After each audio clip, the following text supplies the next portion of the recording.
कई बार लोग बोलते हैं ये बुरी आदत है, इसको हम सुधार लो, लेकिन हम उन लोगों को अक्सर ये जवाब देते हैं कि नहीं भाई, मेरी तो यही आदत है, मैं तो ऐसा ही चलूंगा।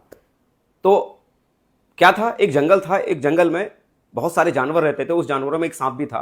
तो बहुत सारे जानवर थे उस जंगलों में, जो शेर थे, भालू थे, बंदर थे। तो उन्होंने सांप को समझाया, जो हमेशा टेढ़ा टेढ़ा चलता था, उस सांप को समझाया कि भाई कभी सीधा चला कर। तो सांप ने बोला भाई मैं नहीं चलूंगा सीधा, मैं तो ऐसी चलूंगा, मेरी ऐसी चलने की आदत है। एक बार की बात थी कि जंगल में आग लग गई, सारे के सारे जानवर तो सीधे भाग गए और भाग के अपनी जान बचाकर वो जंगल से बाहर निकल गए। लेकिन सांप था, वो तो टेढ़ा टेढ़ा चलता था, उसे चलने में ज्यादा देर लगी और वो सांप उस जंगल की आग में जल के मर गया। तो क्या हुआ कि 4-5 दिन बाद जब वो जंगल की आग जब ठंडी हुई, तो सारे जानवर जब वापस जंगल में लौट के आए, तो उन्होंने क्या देखा कि उस जंगल की आग में जो सांप था, जलने के बाद जलने के निशान रह जाते हैं ना, तो सांप एकदम सीधा, उसकी जो राख पड़ी हुई थी एकदम सीधी राख थी।